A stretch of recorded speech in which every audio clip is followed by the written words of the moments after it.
Welcome to Lanka today news. இது இன்றைய உலக செய்திகளின் தொகுப்பு. முதலில் தலைப்புச் செய்திகள். ஈரான் மீது இஸ்ரேல் திடீர் தாக்குதல், அவசர நிலை பிரகடனம். ஈரானின் புரட்சிகர காவல் படையின் தலைமை தளபதி கொல்லப்பட்டார். சந்திரனை நெருங்கும் ஆபத்து, நாசாவுக்கு அதிர்ச்சி கொடுத்த அமெரிக்கா. பாரிஸில் பிரான்ஸ் அதிபருடன் ஜெய்சங்கர் சந்திப்பு. எல்லையில் ஒளிபரப்பப்படும் வடகொரிய எதிர்ப்பு பிரச்சாரத்தை நிறுத்திய தென்கொரியா. கனடாவில் அதிரடியாக கைது செய்யப்பட்ட 9 பேர், பாரிய சதி முயற்சி முறியடிப்பு. ஈரான் மீது இஸ்ரேல் தாக்குதல், பதில் தாக்குதலை ஆரம்பித்த ஈரான். எலான் மஸ்கின் மன்னிப்பை ஏற்றுக்கொண்ட அமெரிக்க ஜனாதிபதி ட்ரம்ப். முடிவுக்கு வந்த வர்த்தக போர், சீனா அமெரிக்கா இடையிலான உடன்பாடு. இனி விரிவான செய்திகள். கனடாவில் போதைப் பொருட்கள் கடத்தல் கும்பலைச் சேர்ந்த 9 பேர் கைது செய்யப்பட்டுள்ளதுடன் மிகப்பெரிய சதி செயல் முறியடிக்கப்பட்டுள்ளது என காவல்துறையினர் தெரிவித்துள்ளனர். கனடாவில் போதைப் பொருள் கடத்தலுக்கு எதிராக காவல்துறையினர் நடத்திய சோதனையில் கனடாவில் குடியேறிய இந்திய வம்சாவளியைச் சேர்ந்த 7 பேர் உட்பட மொத்தம் 9 பேர் கைது செய்யப்பட்டுள்ளனர். இவர்களிடமிருந்து 47.9 மில்லியன் டாலர் மதிப்புள்ள 479 கிலோ கொக்கைன் போதைப் பொருள் பறிமுதல் செய்யப்பட்டிருக்கின்றது. விசாரணையில் இந்த கும்பல் அமெரிக்காவிலிருந்து கனடாவுக்கு பாரவூர்திகளில் போதைப் பொருள் கடத்துவது அம்பலமாகியிருக்கின்றது. துப்பாக்கி மற்றும் போதைப் பொருள் கடத்தல் தொடர்பாக இந்த கும்பல் மீது கனடா காவல்துறையினர் வழக்கு பதிவு செய்திருக்கின்றனர். கைது செய்யப்பட்டவர்களின் விவரம் பின்வருமாறு. டொரண்டோவைச் சேர்ந்த சஜ்கித் யோகேந்திர ராஜா, பிரம்டனைச் சேர்ந்த மன்பிரீத் சிங், ஹமில்டனைச் சேர்ந்த பிலிப் டெப், பிரம்டனைச் சேர்ந்த அரவிந்த் பாவர், காலேடனைச் சேர்ந்த கரம்ஜித் சிங், குர்தேஜ் சிங், கேம்பிரிட்ஜைச் சேர்ந்த சர்தாஜ் சிங், ஜார்ஜ் டவுனைச் சேர்ந்த சிவ் ஓங்கர் சிங், மிசிகாவைச் சேர்ந்த 27 வயது ஹாவோ டாமே ஹுயின் ஆகியோர் ஆவர். போதைப்பொருள் கடத்தலில் இருந்து கிடைக்கும் வருமானத்தை இந்தியா எதிர்ப்பு நடவடிக்கைகளுக்கு நிதியளிக்க பயன்படுத்தி இருக்கின்றனர். இதனால் மிகப்பெரிய சதி செயல் முறியடிக்கப்பட்டுள்ளது என காவல்துறையினர் தெரிவித்திருக்கின்றனர். எலான் மஸ்குக்கும் அமெரிக்க ஜனாதிபதி டொனால்ட் ட்ரம்புக்கும் ஏற்பட்ட விரிசலினை தொடர்ந்து மன்னிப்பு கேட்ட மஸ்கின் மன்னிப்பை ட்ரம்ப் ஏற்றுக்கொண்டதாக அவர் தனது எக்ஸ் பதிவில் குறிப்பிட்டுள்ளார். அமெரிக்க அரசின் வரி மற்றும் செலவு மசோதா காரணமாக அமெரிக்க ஜனாதிபதி ட்ரம்புக்கும் டெஸ்லா நிறுவனர் எலான் மஸ்குக்கும் விரிசல் ஏற்பட்டதை அடுத்து ஒருவரை குற்றம் சாட்டி சமூக ஊடகங்கள் மூலம் மோதலில் ஈடுபட்டனர். இந்த நிலையில் ட்ரம்ப் குறித்து தான் தெரிவித்த கருத்துக்களுக்கு மன்னிப்பு கேட்டுக்கொள்வதாக எலான் மஸ்க் தெரிவித்துள்ளார்.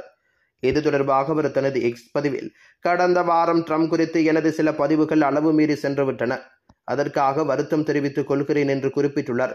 இந்த மன்னிப்பை ஏற்றுக்கொண்ட ட்ரம்ப் அவர் மன்னிப்பு கேட்டது மிகவும் நல்ல விடயம் என்றும் குறிப்பிட்டுள்ளார். சிட்டி கில்லர் என அழைக்கப்படும் 2024 YR-4 என்ற விண்கல் நிலவை தாக்க உள்ளதாக விண்வெளி ஆய்வாளர்கள் கண்டறிந்திருக்கின்றனர். குறித்த மோதல் மூலம் நிலவின் மேற்பரப்பில் ஏற்படும் மாற்றங்களை நுட்பமாக ஆய்வு செய்யும் திட்டத்தையும் விஞ்ஞானிகள் முன்னெடுத்திருக்கின்றனர். இந்த நிலையில் இவ்வாறான விண்வெளி அபாயங்களை முன்கூட்டியே கணிக்க விண்வெளி ஆய்வுகள் தொடர வேண்டியது அவசியமான வேளையில் நாசாவுக்கான நிதியை அமெரிக்க அரசு குறைக்க திட்டமிட்டுள்ளது. அதன்படி 2025ஆம் ஆண்டுக்கான நிதியளவில் தேவையான தொகையில் பாதி மட்டுமே ஒதுக்கப்படும் என தகவல்கள் வெளியாகியிருக்கின்றன. இந்த விண்கல் சுமார் 10 மாடி கட்டிட அளவு கொண்டது எனவும் தெரிவிக்கப்படுகிறது. அதன் தாக்கம் நிலவின் மேற்பரப்பில் சிறிய அளவிலான தாக்கத்தை ஏற்படுத்தக்கூடும் என ஆராய்ச்சியாளர்கள் குறிப்பிடுகின்றனர். இதேவேளை அதன் தாக்கம் பூமி வாழ்வில் நேரடி பாதிப்பை ஏற்படுத்த வாய்ப்பு குறைவாக காணப்படுகின்றது. எனினும் 2028 இந்த விண்கல் மீண்டும் பூமிக்கு அருகில் வர இருக்கின்றது. 2032 நிலவை தாக்கும் சாத்தியம் அதிகம் என கணிக்கப்பட்டிருக்கின்றது. இவ்வாறானதொரு பின்னணியில் 2025ஆம் ஆண்டுக்கான நிதி ஒதுக்கீட்டில் நாசாவுக்கு தேவையான தொகையில் பாதி மட்டுமே ஒதுக்கப்படும் என அமெரிக்க அரசின் தீர்மானத்தை சமூக ஊடகங்களில் மக்கள் கடுமையாக விமர்சிக்க தொடங்கியிருக்கின்றனர். பஹல்காம் தாக்குதலை தொடர்ந்து பயங்கரவாதத்துக்கு எதிரான இந்தியாவின் நிலைப்பாட்டை ஐரோப்பிய நாடுகளுக்கு எடுத்துரைக்கவும் இருதரப்பு உறவுகளை வலுப்படுத்தவும் மத்திய வெளியுறவு மந்திரி ஜெய்சங்கர் ஐரோப்பாவில் சுற்றுப்பயணம் மேற்கொண்டிருக்கின்றார். இதில் நேற்று அவர் பிரான்ஸ் தலைநகர் பாரிஸில் அந்த நாட்டு அதிபர் இம்மானுவேல் மேக்ரோனை சந்தித்திருக்கின்றார். அப்பொழுது இருதரப்பு உறவுகளை மேம்படுத்துவது குறித்து இருவரும் ஆலோசனை நடத்தியிருக்கின்றனர். பின்னர் அவர் தனது எக்ஸ் தளத்தில் பிரான்ஸ் அதிபர் மேக்ரோனை சந்தித்ததில் பெருமை அடைகின்றேன். பிரதமர் மோடியின் வாழ்த்துக்களை அவருக்கு தெரிவித்தேன். பயங்கரவாதத்துக்கு எதிராக போராட்டத்தை ஆதரிப்பதில் பிரான்சின் உறுதியான செய்திக்கு நன்றி தெரிவித்தேன் என குறிப்பிட்டிருந்தார். மேலும் அவர் எங்கள் உரையாடல் அனைத்தும் நமது மூலோபாய நட்பின் நம்பிக்கை, ஆறுதல் மற்றும் லட்சியத்தை பிரதிபலித்தன என்றும் கூறியிருந்தார். முன்னதாக பிரசல்ஸ் நகரில் ஐரோப்பிய ஒன்றிய தலைவர்களை நேற்று முன்தினம் ஜெய்சங்கர் சந்தித்து பேசியிருந்தமை குறிப்பிடத்தக்கது. ஈரான் மீது இஸ்ரேல் திடீர் தாக்குதல், அவசர நிலை பிரகடனம். ஈரான் தலைநகர் தெஹ்ரானில் ஏவுகணை மற்றும் அணுசக்தி நிலையங்களை இலக்கு வைத்து இஸ்ரேல் தாக்குதல் நடத்தியிருக்கின்றது. குறித்த தாக்குதலை ஆக்கிரமிப்பு இஸ்ரேலிய இராணுவ அதிகாரி ஒருவர் உறுதிப்படுத்தியிருக்கின்றார். இந்த தாக்குதல்கள் ஈரானின் பல்வேறு பகுதிகளில் பல்வேறு இலக்குகளை உள்ளடக்கிய முன்கூட்டியே தாக்கும் துல்லியமான ஒருங்கிணைந்த தாக்குதல் என அவர் குறிப்பிட்டுள்ளார். அத்துடன் ஈரானுக்கு எதிராக பல சுற்று தாக்குதல்களை நடத்த ஆக்கிரமிப்பு இஸ்ரேல் திட்டமிட்டுள்ளதாக தெரிவிக்கப்படுகின்றது. இதேவேளை குறித்த தாக்குதலை அடுத்து அவசர நிலை அறிவிக்கப்பட்டுள்ளதாகவும் அந்த நாட்டின் பாதுகாப்பு அமைச்சர் இஸ்ரேல் காட்ஸ் தெரிவித்துள்ளார். இஸ்ரேல் பாடசாலைகள் மற்றும் பணியிடங்கள் மூடப்பட வேண்டும் என்றும் கூட்டங்கள் நடத்தப்படக்கூடாது என்றும் அறிவிக்கப்பட்டிருக்கின்றது. ஈரான் இஸ்லாமிய புரட்சிகர காவல் படையின் தலைமை தளபதி ஜெனரல் ஹொசைன் சலாமி கொல்லப்பட்டுள்ளதாக ஈரானிய தகவல்களை மேற்கோள் காட்டி சர்வதேச ஊடகங்கள் செய்தி வெளியிட்டுள்ளன. ஈரான் மீதான இஸ்ரேலின் இரவு நேர தாக்குதல்களின் போது அவர் கொல்லப்பட்டதாக தெரிவிக்கப்படுகின்றது. ஈரான் தலைநகர் தெஹ்ரானில் ஏவுகணை மற்றும் அணுசக்தி நிலையங்களை இலக்கு வைத்து ஆக்கிரமிப்பு இஸ்ரேல் நேற்று இரவு தாக்குதல் நடத்தியிருக்கின்றது. குறித்த தாக்குதலை இஸ்ரேலிய இராணுவ அதிகாரி ஒருவர் உறுதிப்படுத்தியிருந்த நிலையில் இந்த தாக்குதல்கள் ஈரானின் பல்வேறு பகுதிகளில் பல்வேறு இலக்குகளை உள்ளடக்கிய முன்கூட்டிய தாக்கும் துல்லியமான ஒருங்கிணைந்த தாக்குதல் என அவர் குறிப்பிட்டிருக்கின்றார். மேலும் இந்த தாக்குதலில் இஸ்லாமிய புரட்சிகர காவல் படையின் தலைமை தளபதி ஜெனரல் ஹொசைன் சலாமியை தவிர மேலும் முக்கிய சில தலைவர்கள் கொல்லப்பட்டிருக்கலாம் என்று ஈரானிய ஊடகங்கள் தெரிவிக்கின்றன. கொரிய தீபகற்பத்தில் வடகொரியா அவ்வப்போது ஏவுகணை மற்றும் அணு ஆயுத சோதனை நடத்தி வருகிறது. இதனைத் தொடர்ந்து தென்கொரிய எல்லைக்குள் ராட்சத குப்பை பலூன்களையும் பறக்கவிட்டு மேலும் பதற்றத்தை தூண்டியது. இதற்கு பதிலடியாக பல ஆண்டுகளாக நிறுத்தி வைக்கப்பட்டிருந்த வடகொரிய எதிர்ப்பு பிரச்சாரத்தை கடந்த ஆண்டு தென்கொரியா மீண்டும் தொடங்கியிருந்தது.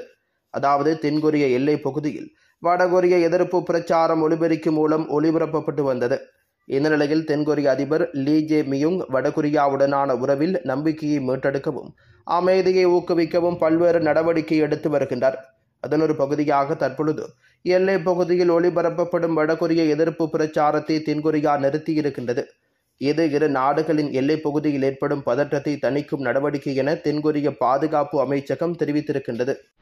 ஈரான் மீது தாக்குதலை மேற்கொண்டதாக இஸ்ரேல் அறிவித்திருக்கின்றது. ஈரான் ஆளில்லா விமான தாக்குதலையும் ஏவுகணை தாக்குதலையும் மேற்கொள்ளலாம் என்பதால் அவசர கால நிலையை பிரகடனம் செய்துள்ளதாக ஆக்கிரமிப்பு இஸ்ரேல் தெரிவித்திருக்கின்றது. இதற்கிடையில் இஸ்ரேல் மீது ஈரான் ஏவுகணை தாக்குதலை நடத்த ஆரம்பித்திருக்கின்றது. இஸ்ரேல் பெருமளவு அணுசக்தி அணு ஆயுத இலக்குகளையும் இராணுவ இலக்குகளையும் தாக்குவதாக இஸ்ரேலிய அதிகாரி ஒருவர் தெரிவித்திருக்கின்றார். இஸ்ரேலின் முன்கூட்டிய தாக்குதலை தொடர்ந்து ஈரான் ஆளில்லா விமான தாக்குதலையும் ஏவுகணை தாக்குதலையும் மேற்கொள்ளலாம் என எதிர்பார்க்கப்படுவதால் அவசர நிலையை பிரகடனம் செய்துள்ளோம் என ஆக்கிரமிப்பு இஸ்ரேல் தெரிவித்திருக்கின்றது. சீனா அமெரிக்கா இடையிலான புதிய வர்த்தக ஏற்பாடு தொடர்பாக பிரிட்டன் தலைநகர் லண்டனில் பேச்சுவார்த்தை நடைபெற்றுள்ளது. அதன்படி தற்பொழுது சீனாவுடனான அமெரிக்காவின் வர்த்தக ஒப்பந்தம் இறுதி செய்யப்பட்டிருக்கின்றது. அமெரிக்க அதிபரான டொனால்ட் ட்ரம்ப் கடந்த ஏப்ரல் மாதம் உலக நாடுகளுக்கு பரஸ்பர வரி விதிப்பை அமுல்படுத்தியிருந்தார். இருப்பினும் அவ்வரி விதிப்பை தொடங்குவதற்கு முன்பே வணிக போர், சர்வதேச பங்கு சந்தைகளின் சரிவு, உலகளாவிய பொருளாதார மந்தநிலை போன்றவற்றின் காரணமாக அதை 90 நாட்களுக்கு ட்ரம்ப் நிறுத்தி வைத்துள்ளார். இன்னும் இந்த பட்டியலில் சீனாவை தவிர்த்தவர் அந்த நாட்டுக்கு தொடர்ந்து வரி விதிப்பை உயர்த்தி இருக்கின்றார்.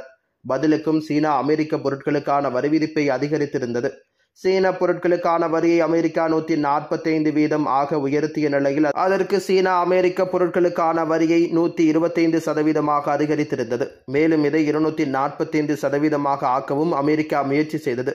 இந்த வரி விகித உயர்வால் இரு நாட்டு வர்த்தகமும் பாதிக்கப்பட்டது. இதனால் அவ்விரு நாடுகளுக்கு இடையே வர்த்தக போர் தீவிரமாக நடைபெற்றது. இந்த நிலையில் அமெரிக்காவும் சீனாவும் தங்களுக்கு இடையிலான வர்த்தக போர் பதற்றத்தை தணிக்க சுவிட்சர்லாந்தின் ஜெனீவாவில் இரு நாட்டு உயர் அதிகாரிகளும் பேச்சுவார்த்தை நடத்தியிருக்கின்றனர். இந்த பேச்சுவார்த்தை இரு நாடுகளும் பரஸ்பரம் விதித்துக் கொண்ட வரியை குறிப்பிடத்தக்க அளவு குறைக்க வழிவகுத்திருக்கின்றது. அத்துடன் பெரும்பாலான பொருட்கள் மீதான வரியை 90 நாட்களுக்கு தற்காலிகமாக நிறுத்தி வைக்கவும் முடிவு செய்யப்பட்டுள்ளது.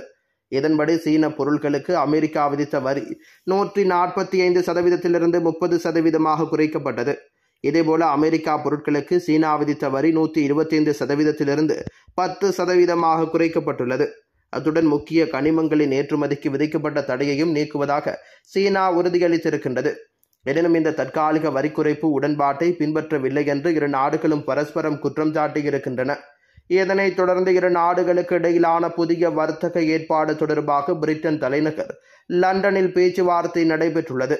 அதன்படி தற்பொழுது சீனாவுடனான அமெரிக்காவின் வர்த்தக ஒப்பந்தம் இறுதி செய்யப்பட்டுள்ளது.